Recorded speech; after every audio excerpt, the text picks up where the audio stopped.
Hey guys, we're back with another video. I just wanted to come in for a quick update on the progress and some other things that we may have started already since our last video. So we have pretty much everything out in the greenhouse at this point because it was starting to get a little too big for our grow shelving in our grow room. So here we go.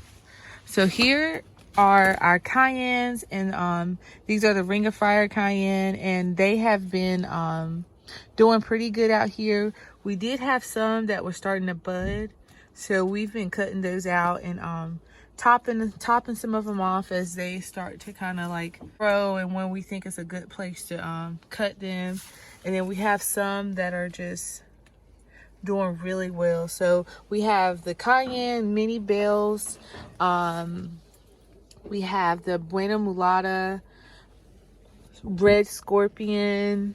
What else do we have? We have some CPR, jalapenos. We have 3 different varieties of the jalapeno, and then we have fish pepper and jigsaw. So all of this stuff is pepper plants, both of these rows.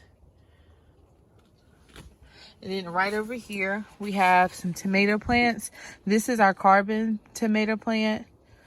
They are doing really nicely. And then we have our, over here on this side, we have our Amish paste tomatoes. These are growing a lot faster than the carbon tomatoes. So we've been trying to like move these guys around so that to see if they were getting different amounts of sunlight. So we just shuffled them around a little bit to see if that would help. And then right here we have our pink lemon tree, and we got a few more lemons on here. So many blossoms. We have like clusters everywhere. Let's see, what's another spot? So it's been doing really good in the greenhouse over the winter. And now that it's starting to come into spring, it's just like booming with blossoms. So we're excited about that. Then we did end up pruning our Satsuma mandarin tree. And then we did start some nasturtium from seed. I did save some of those seeds back to plant directly in the ground, but I did want to get a jump start on those, so I started a few ahead of time. Then we have some dill here, some mint that was started from seed as well. Then we have the propagation from that lemon tree. We have 3 peppers that were overwintered, and they have been doing awesome. We've gotten a couple of peppers off during the winter time. So and the ones that we did get off of here, we let fully ripen, like for example like this cayenne, and we took some of the seeds out because those particular plants did so well for us. We wanted to make sure we got seed from those. And then we have our basil down here, which I just topped off like everything for both varieties of basil, and so I have plenty to make a good amount of pesto tonight, so that's going to be on the menu for tonight. And then we have our Hawaiian marigolds here, and they look really good. I did sow these kind of thin, I guess. I only put like 1 seed per tray, and this is like a 72 tray, so all of them didn't germinate, but I did have a pretty good germination rate. And the reason why I didn't want to sow too many is because I wasn't sure how it was going to do germinating in these trays, and I wanted to make sure I had some seeds saved to put in the ground directly. And then over here we have some parsley that we just started a couple of weeks ago. Then we have some chamomile here, some pansies, and then we just put some sweet potatoes in some soil and wet those down, and we're waiting we'll be waiting on slips to come up for that. Let's see what else we can show you. We still been getting harvest off of our lettuce that we planted, and it's looking so good. And this one we kind of sowed really thickly so we could do like leaf lettuce with that. So both of those have done really well for us. And then right here we have some russet seed potatoes that we got from Tractor Supply today. We already started 3 other varieties of potatoes now.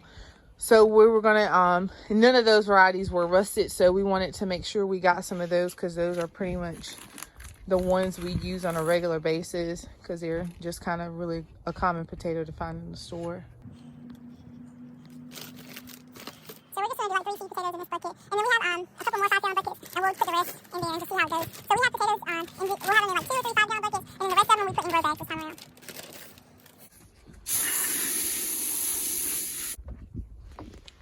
Okay, so over here we have some bunting onions. We did end up planting out. We had chives started too in trays. We had chives started too in trays exactly like this, and we end up getting those planted out in the yard where we wanted them. These we haven't planted out because I kind of wanted to plant them sporadically and companion plant them with some of our other garden things, vegetables that we were going to grow this year, and those are not ready to be planted outside in the garden just yet. And then over here we have some herbs.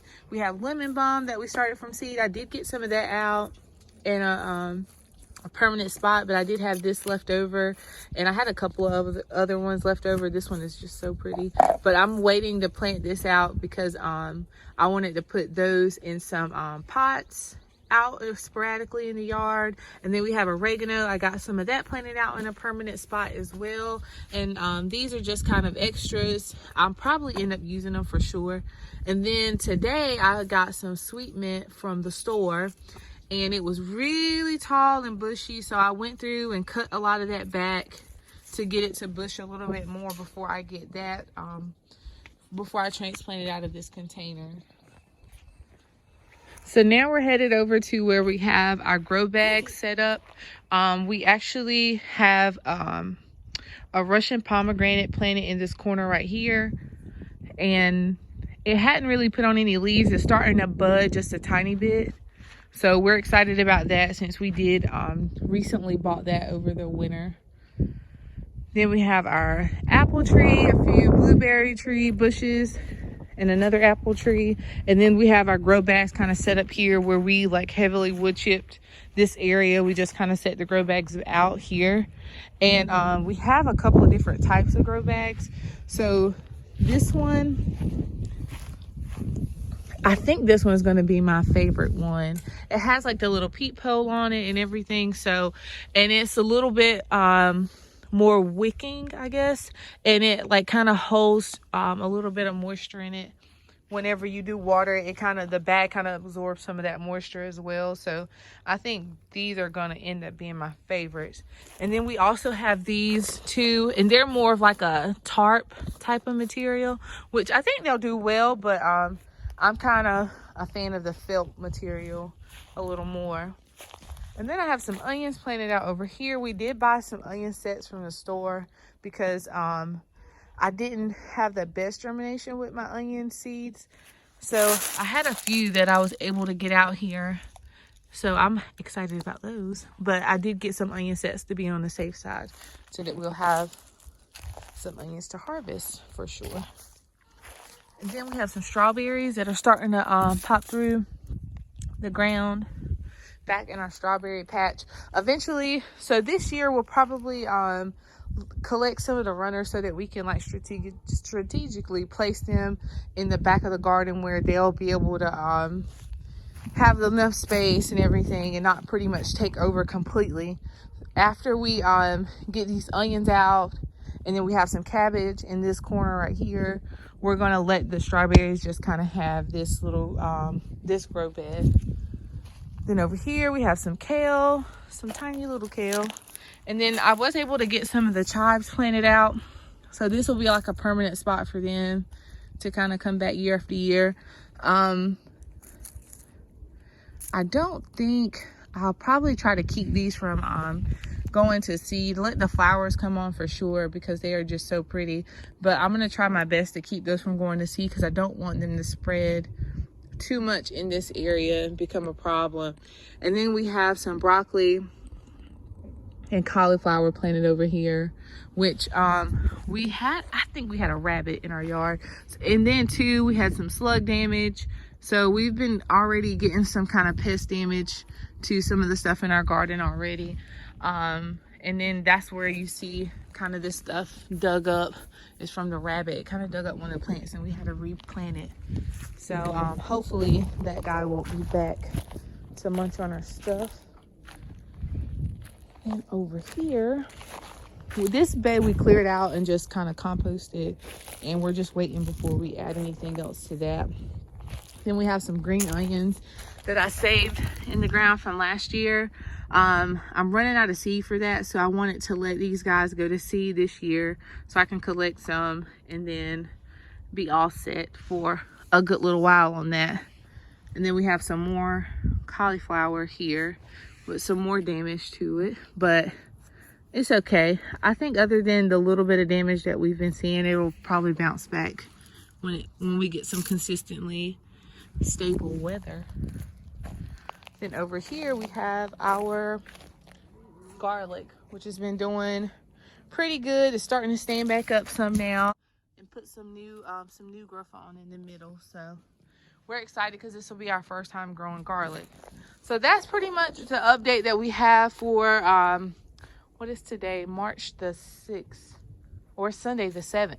So that's our update for March 7th, and we'll keep you guys posted on how everything's growing over here in the Whisper Creek garden.